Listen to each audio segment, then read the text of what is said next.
ओम।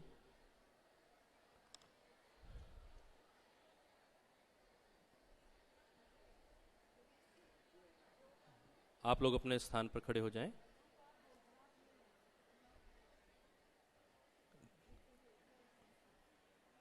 सभी से निवेदन अपने स्थान पर खड़े हो जाएं, दोनों हाथ जोड़कर ओम ध्वनि से सभी अतिथियों का अभिनंदन करेंगे।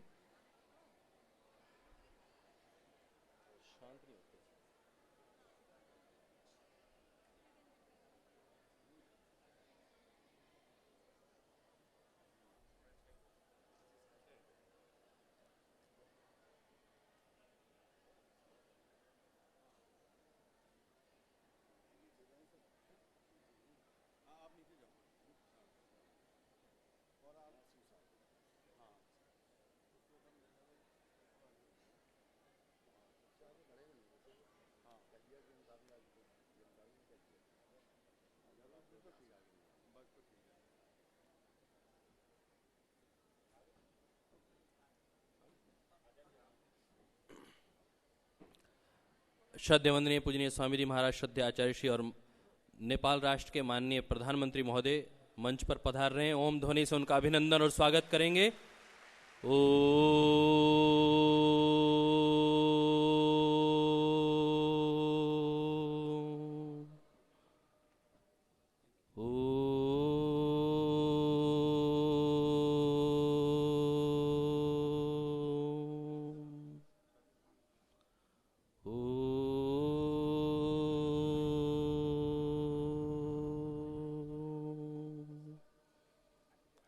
और आपके साथ नेपाल राष्ट्र के माननीय प्रधानमंत्री महोदय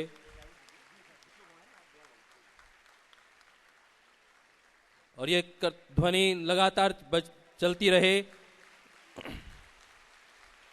श्रद्धेय वंदनीय पूजनीय स्वामी जी महाराज, श्रद्धेय आचार्य श्री के साथ ही श्रद्धेय गुरुवर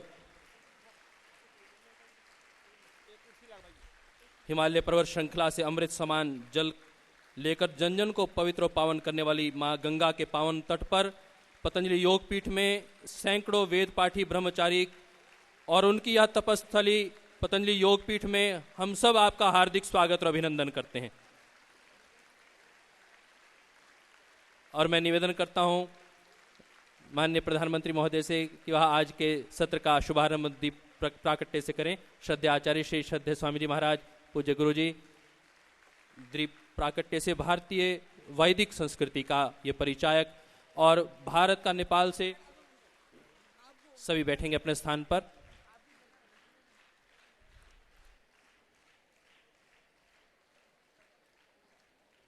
और भारत और नेपाल का संबंध एक मित्रता का संबंध है और यह संबंध तब से है जब से माँ गंगा है, जब से हिमालय पर्वत है। इतना प्राचीन यह संबंध है, उसको प्रगाढ़ करने के लिए आज माननीय प्रधानमंत्री महोदय यहाँ पहुंचे हैं। एक बार पुनः आपकी करतल ध्वनियों के बीच में यह पावन अवसर, आज के सत्र का शुभारंभ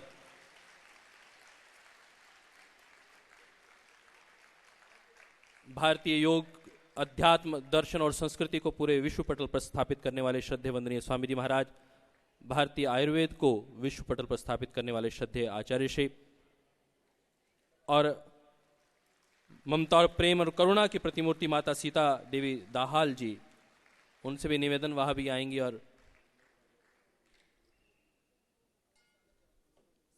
और अभिनंदन की क्रम में सर्वप्रथम श्रद्धेय आचार्य श्री, श्रद्धेय स्वामी जी महाराज माननीय प्रधानमंत्री महोदय का पुष्पमाला पहनाकर, शाल उड़ाकर, श्रीवल प्रदान करके उनका अभिनंदन करेंगे।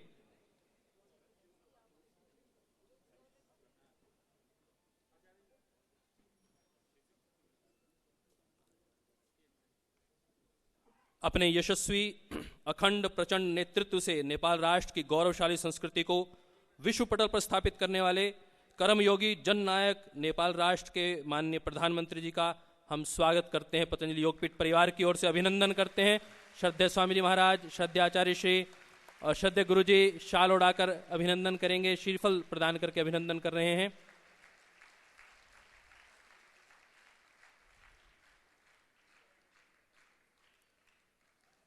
ये भारत की संस्कृति है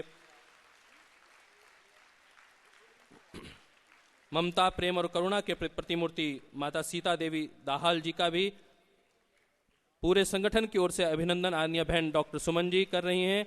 बहन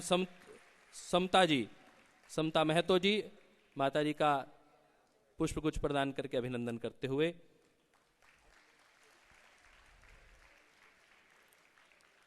संपूर्ण संगठन की ओर से, पतंजलि योगपीठ, भारत स्वाभिमान के कार्यकर्ताओं की ओर से, करोड़ों कार्यकर्ताओं की एक बड़ी श्रृंखला इस मित्रता को और प्रगाढ़ करते हुए माता सीता जी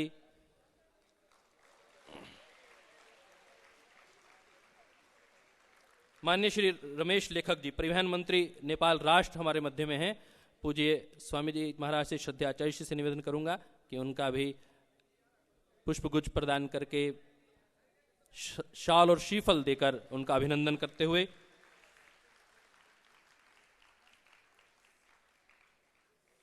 नेपाल राष्ट्र के माननीय सांसद यहां पर हैं भाई राकेश जी से निवेदन करूंगा, भाई शालिग्राम जी से, डॉक्टर उपेंद्र जी से निवेदन करूंगा उन्हें पुष्पगुच्छ प्रदान करके और शाल श्रीफल देकर उनका अभिनंदन करेंगे।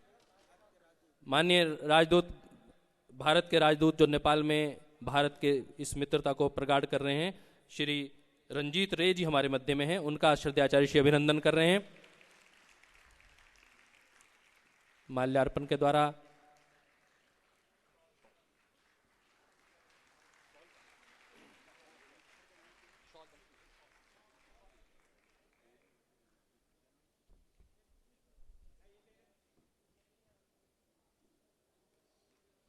और नीचे भाई राकेश जी पूरे संगठन की ओर से, माननीय सांसद महोदय, उनके माननीय सचिव महोदय भाई प्रकाश जी, माननीय प्रचंड जी के सुपुत्र महोदय भी यहाँ पर हैं, उनका भी हम अभिनंदन करते हैं। और श्रद्धेय आचार्य जी से निवेदन करूंगा कि वह इस पावन अवसर पर इस कार्यक्रम की प्रस्तावना रखें। श्रद्धेय आचार्य श्री।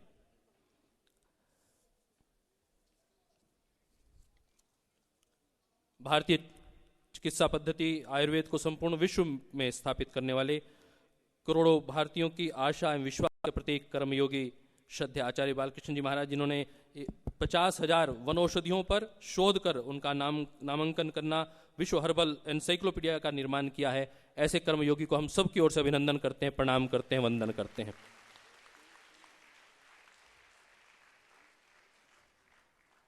आज का यह पावन दिन, जहां पर योग आयुर्वेद के द्वारा पूरी दुनिया में भारतीय संस्कृति, परंपरा, मूल्य और आदर्श को स्थापित करने वाले श्रद्धेय स्वामी जी की उपस्थिति, वहीं पर जो प्रजातंत्र के लिए, देश की आजादी के लिए, देश की स्वतंत्रता के लिए और स्वतंत्र व्यवस्था के लिए, जो व्यवस्था की स्वतंत्रता है उसके लिए लड़ने वाले, जिन्होंने पूरे जीवन भर संघर्ष करते हुए नेपाल को गौरवमय स्थिति पर पहुंचाने के लिए अखंड पुरुषार्थ, प्रचंड परिश्रम किया, ऐसे परम सम्माननीय, माननीय नेपाल के यशस्वी हमारे प्रधानमंत्री जी श्री पुष्पकमल दाहाल प्रचंड जी यहाँ उपस्थित हैं। उनको मैं बहुत हृदय की गहराइयों से बहुत ही आदर पूर्वक आपका नमन, वंदन और सम्मान करता हूं, स्वागत करता हूं। साथ में पधारी हुई मेरी बिल्कुल मां जैसी हैं, हमारे प्रति बहुत प्रेम है, बहुत भावनाएं हैं। तो मेरे को पहले से जब भी जितनी बार भी मिली मुझे कहते हैं मुझे अपना बेटा जैसा ही दिखता है। भाई प्रकाश भी इधर हैं, पर अकेला नहीं भाई, दूसरा मैं इधर हूँ, क्योंकि उनका बेटा वहां पर है, पर वो दूसरा मैं हूँ। तो ऐसी मेरी सीता माँ यहाँ पर हैं, उनको भी हम बहुत हार्दिक स्वागत और अभिनंदन करते हैं। और साथ में मंच पर हमारे लेखक जी श्री रमेश लेखक जी, जो वहाँ के केंद्रीय मंत्री हैं, बहुत ही ऊर्जावान, बहुत तेजस्वी। अभी हम लोग भाई रमेश जी से हम बात कर रहे थे, उन्होंने कहा नेपाल में भी ऐसा ही करिए, इससे बड़ा करिए, हम पूरा सहयोग करेंगे। ऐसे यशस्वी, ऊर्जाशील, क्रियाशील मंत्री जी का भी मैं हार्दिक अभिनंदन और वंदन करता हूं। साथ में यहाँ पर हमारे साथ हैं बहुत ही आत्मीय, बहुत ही प्रिय, सम्माननीय तो हैं, पर ये प्रिय इतने हैं हमको क्योंकि सच बात है इन्होंने भी अपने जीवन को यह प्रशासनिक व्यवस्था में है, भारत के राजदूत के रूप में आज नेपाल में प्रतिनिधित्व कर रहे हैं। उससे पहले एक बहुत अच्छे साधक और बहुत अच्छे एक ये तपस्वी हैं, ऐसे श्री रंजीत रे जी का भी हम बहुत ही हार्दिक अभिनंदन वंदन करते हैं क्योंकि आपने बहुत पतंजलि योगपीठ नेपाल के लिए बहुत सहयोग किया है और बहुत कुछ आप करने वाले हैं। इसके लिए भी मैं आपका बहुत हार्दिक अभिनंदन वंदन करता हूं।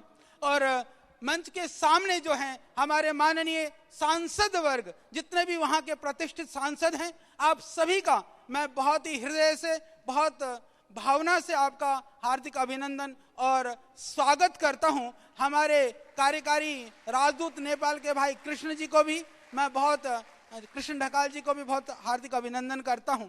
साथ में जो भी हमारे पूरे इस प्रांत के जितना भी हमारा एडमिनिस्ट्रेशन में हमारे आईजी महोदय, डीआईजी साहब, हमारे डीएम साहब, एसएसपी साहब, जितने भी प्रशासन के भाई प्रातः काल से लेकर के और 4-5 दिन से व्यवस्था में लगे, आप सबका भी मैं हार्दिक अभिनंदन स्वागत करता हूं जो यहाँ पर हैं। और साथ में हमारे मीडिया के भाइयों का भी समय थोड़ा है और मैं थोड़े से समय में इतना ही कहना चाहता हूं। माननीय प्रधानमंत्री जी की बहुत इच्छा थी बड़ा हॉल देखें, इसलिए हमको रूट थोड़ा सा चेंज करना पड़ा, उसके लिए भी मैं क्षमा चाहूंगा क्योंकि वो बड़ा योगा का हॉल जहां से माननीय प्रधानमंत्री जी के लिए यहाँ से घोषणा हुई थी, वो जगह आपने कहा कि मैं देखना चाहता हूं, इसलिए थोड़ा सा हमको परिवर्तन करना हुआ व्यवस्था के लिए।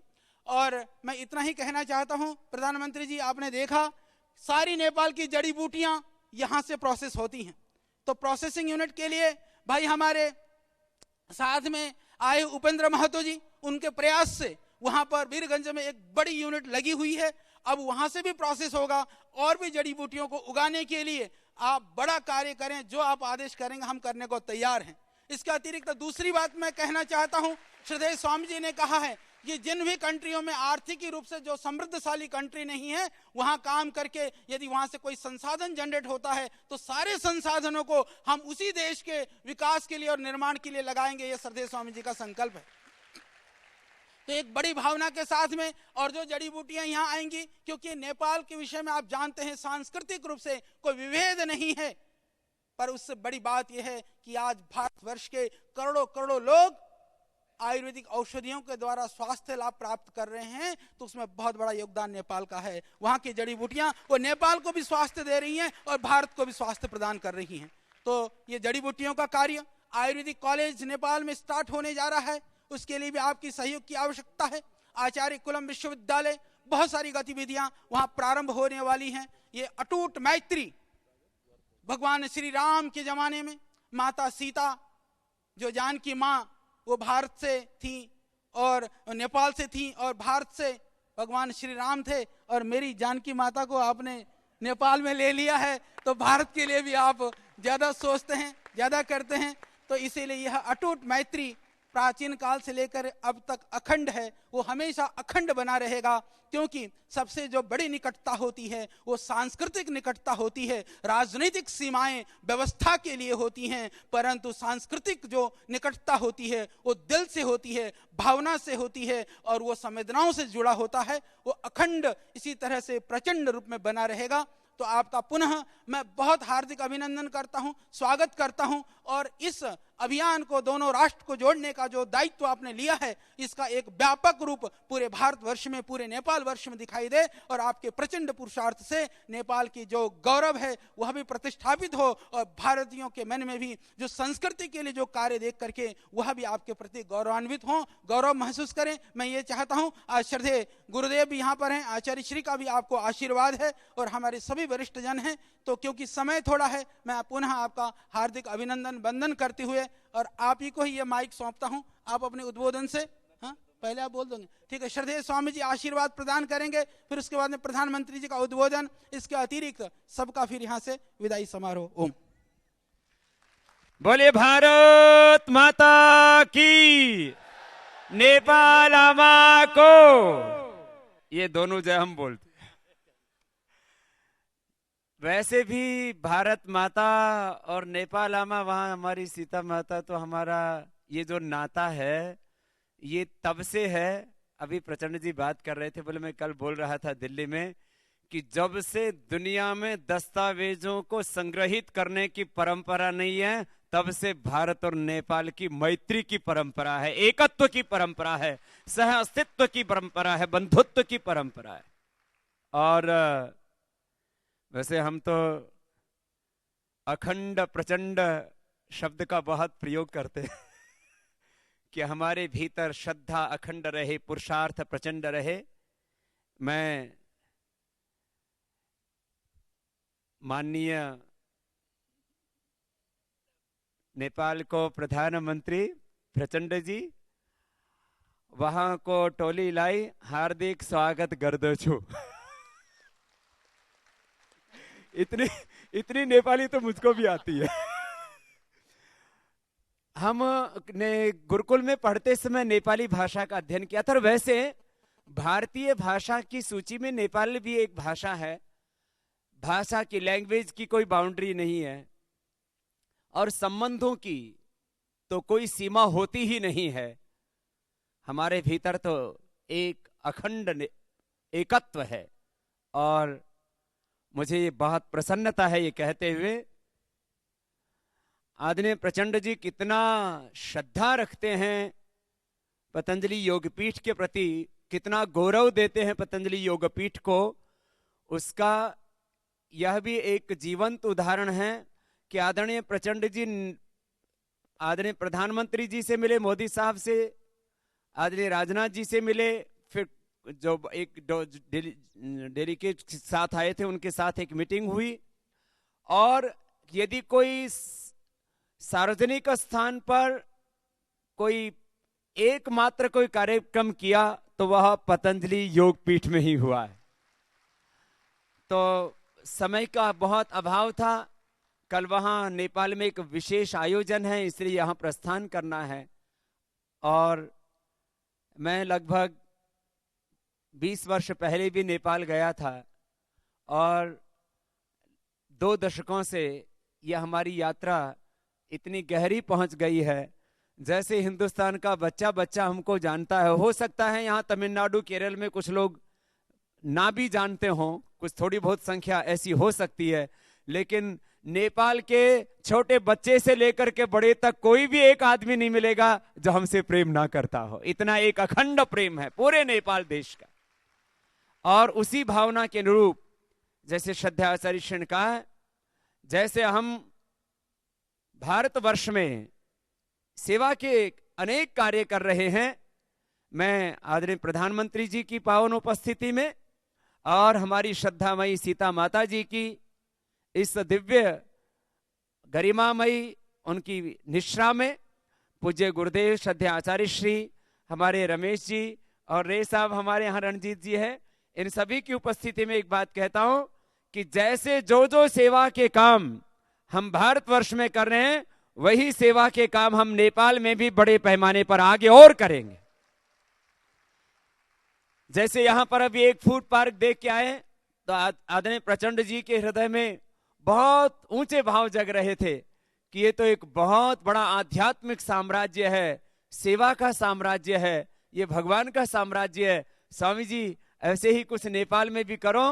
तो एक यूनिट तो अभी हमारे उपेंद्र जी ने वहां पर बना दिया है अभी, और उससे भी बड़ा यूनिट और बनाना पड़ा तो हम नेपाल में भी एक बहुत बड़ा फूड पार्क बनाएंगे। और केवल एक फूड पार्क ही नहीं, वहां पर आचार्य कुलम से लेकर के पतंजलि आयुर्वेद कॉलेज तो वहां पर शुरू हो ही गया है, एक बहुत बड़ा विश्वविद्यालय भी आपके यहां पर नेपाल में बनाएंगे। और वो नेपाल का विश्वविद्यालय बहुत ही भव्य और दिव्य होगा ही होगा। और जैसा कि श्रद्धा आचार्य बागशन जी ने कहा, हमारा सिद्धांत है ये स्वदेशी के आंदोलन का कि हम स्थायी, समग्र, सात्विक, विकेंद्रित विकास में, जो न्यायपूर्ण विकास है उसमें विश्वास रखते हैं। और उसका आधार है जो गरीब मुल्क हैं उनसे पैसा कमा करके अपने देश में लेके नहीं आना।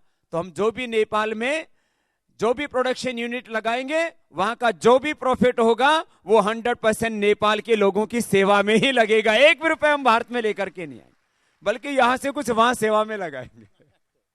तो ये एक आगे की हमने संकल्पना कही।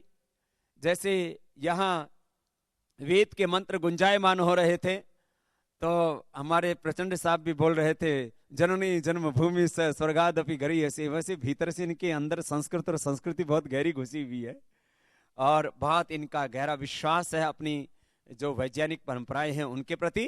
तो मैं अधिक न कहता हुआ इतना ही कहूंगा कि नेपाल और भारत दोनों देशों की एक ही संस्कृति है, एक ही परंपरा है, एक ही आस्था है, एक ही विश्वास है, एक ही विचारधारा है, एक ही संकल्प है।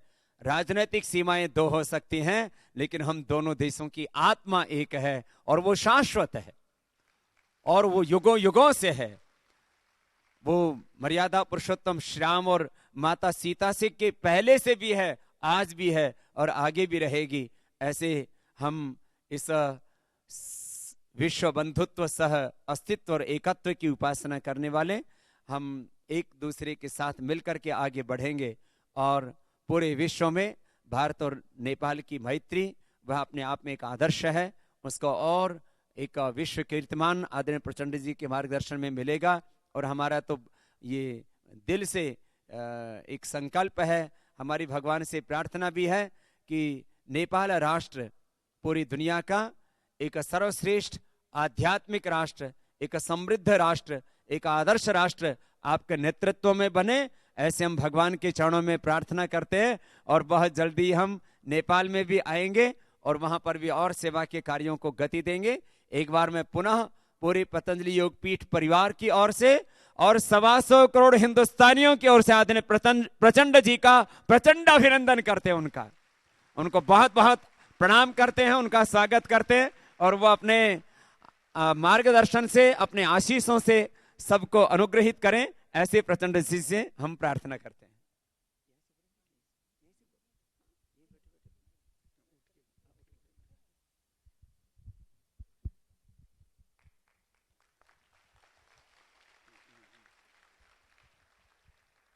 हम सबकी अति आदरणीय स्वामी जी रामदेव महाराज, आचार्य बालकृष्ण जी, हमारी सबकी आदरणीय स्वामी जी के भी गुरु जी, माननीय मंत्री जी, महामहिम राजदूत महोदय, मेरे टोली के सभी सदस्य और पतंजलि योगपीठ के परिवार के संपूर्ण सदस्य, जिसको मैं स्वामी जी के उत्तराधिकारी के रूप में देखता हूं, सबको मैं अभिनंदन करता हूं।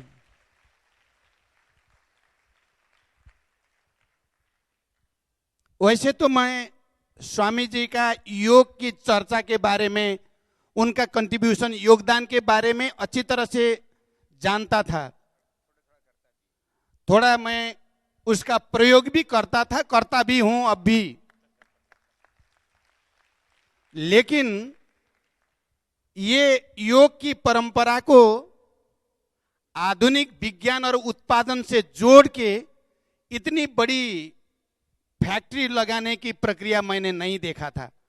पहली बार स्वामी जी रामदेव ने ही एक नई प्रयोग के रूप में योग और उत्पादन को जोड़ के, योग और उद्योग को जोड़ के ऐसी एक नई मिसाल खड़ी कर दी है जो पूरी दुनिया के लिए अनुकरणीय है। इसके लिए और आज मैं और मेरी टोली के जो सदस्य यहाँ आकर के ये सब का निरीक्षण करने का अवसर मिला और स्वामी जी अपने आप मुझे और मेरे टोली के सब सदस्य को सभी जगह दिखा करके प्रेम का, सद्भाव का आदर्श जिस तरीके से प्रस्तुत किया है, मैं स्वामी जी और आप सब के प्रति आभार प्रकट करना चाहता हूं। वैसे तो मैं कम्युनिस्ट सिद्धांत में पला बड़ा हूं।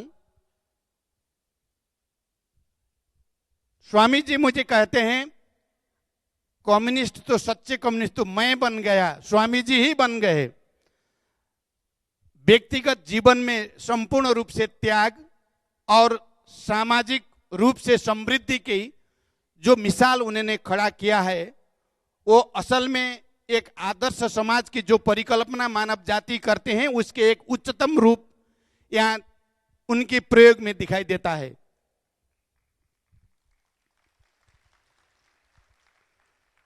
सामान्य रूप से जब देखा जाता है तो आध्यात्मिक लोग जो तपस्या करते हैं समाज से, उत्पादन से ज्यादातर अलग रहते हैं। उनका अलग एक दुनिया होता है जो समाज से नहीं जुड़ता है। लेकिन स्वामी रामदेव जी ने जो प्रयोग किया है वो समाज से जुड़ता है, उत्पादन से जुड़ता है, उसकी समृद्धि की ओर लाने के लिए अपनी तरफ से पूरी योगदान करता है। ये मुझे लगता है विज्ञान की जो आवश्यकता है, विज्ञान की जो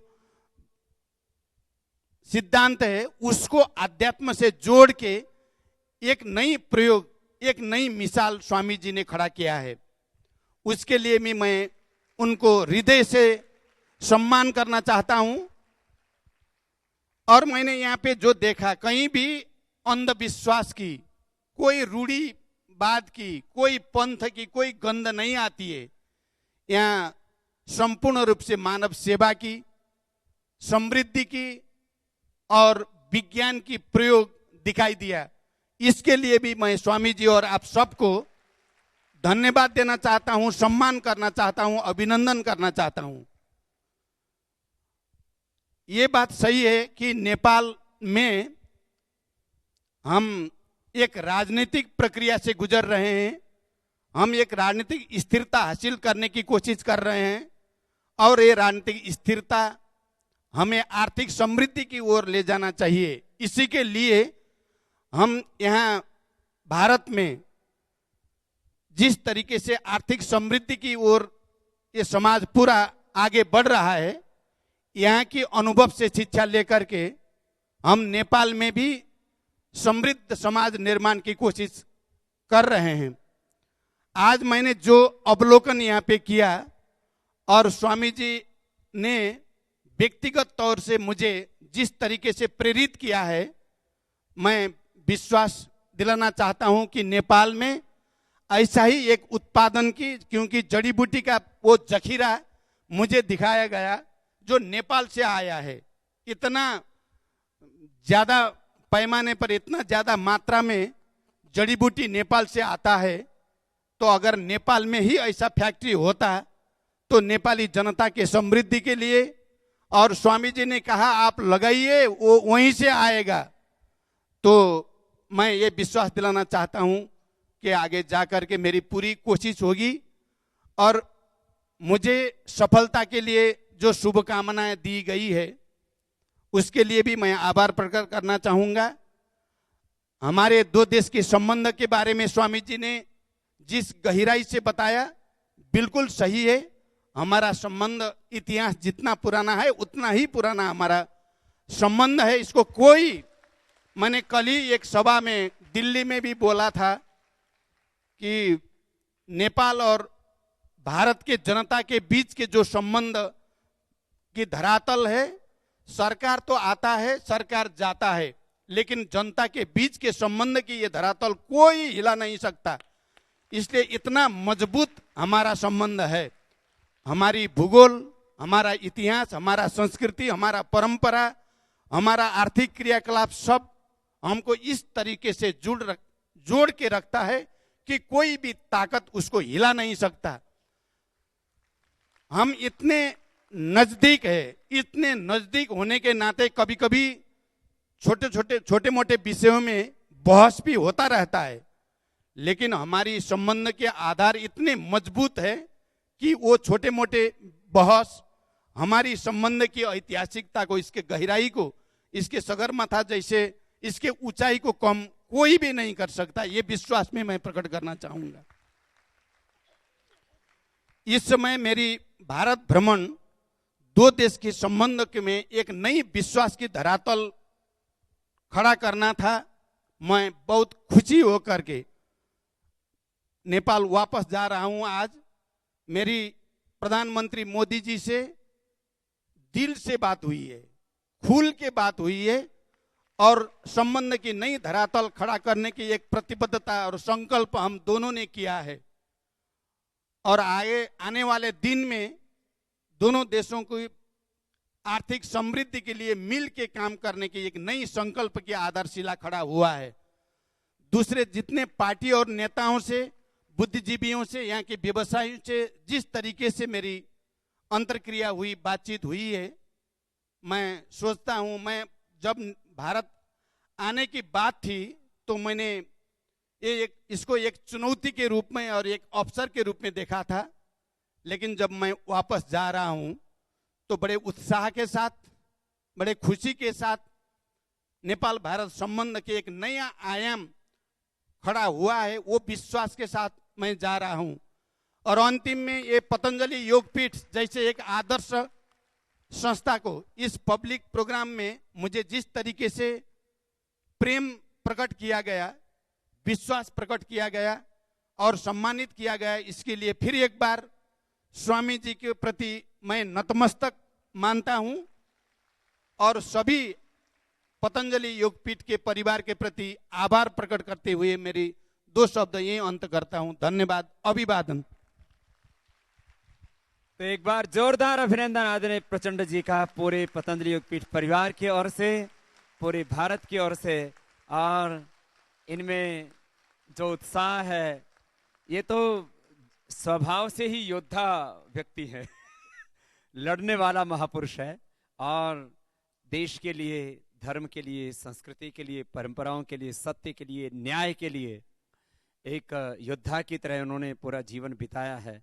और आज जैसा कि आदरणीय प्रचंड जी ने कहा है, वैसा यहाँ दो देशों के साथ में जो हमारे संबंध हैं और उन दो संबंधों को जोड़ते हुए नेपाल में राजनीतिक स्थिरता, राजनीतिक समृद्धि और वहाँ पर एक सामाजिक शांति के लिए जो प्रयास कर रहे हैं, हम सब की प्रभु की चरणों में प्रार्थना है कि नेपाल में राजनीतिक स्थिरता, आर्थिक समृद्धि और शांति बहुत जल्दी ही बहाल होगी और भारत और नेपाल दोनों का एक बहुत गहरा संबंध आगे तक जाएगा और पूरे विश्व का एक आदर्श राष्ट्र के रूप में नेपाल आगे बढ़ेगा। मैं हमारे नेपाल में जो सारी सेवा के काम करते हैं हमारे शालिग्राम जी, मैं उनको भी एक बार कहूंगा, वो जो है आदरणीय प्रधानमंत्री जी को एक श्रीफल दे करके, उधर से लेके एक श्रीफल दे करके, नारियल दे करके सम्मानित करेंगे। ये देखने में दुबला पतला है लेकिन बहुत सेवा करता है नेपाल में। तो एक बार हमारे शालिग्राम जी का भी बहुत अभिनंदन और शालिग्राम जी आदरणीय श्री प्रचंड जी का, आदरणीय प्रधानमंत्री जी का स्वागत कर रहे हैं। तो एक बार पुनः बहुत बहुत अभिनंदन। आदरणीय महामहिम जी का बहुत बहुत अभिनंदन, रणजीत राय जी का, रमेश जी का, पूज्य माता सीता जी का, पूरे पतंजलि योगपीठ परिवार की ओर से सबको बहुत बहुत अभिनंदन।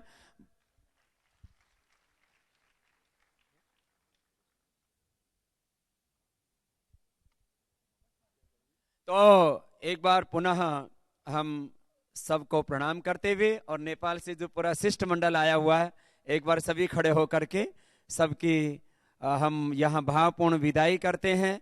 मेरे से बार बार मीडिया के भाई पूछते रहते थे कि पतंजलि आयुर्वेद का देश के बाहर सबसे पहले कहाँ यूनिट लगेगा। तो पतंजलि आयुर्वेद का देश के बाहर सबसे पहले और सबसे बड़ा यूनिट नेपाल में शुरू होगा और वो हम अगले महीने जाकर के शुरू कर रहे हैं नवंबर में, और उसके बाद आगे श्रृंखला आगे बढ़ेगी। बोले भारत माता की, नेपाल हमाको। ओम।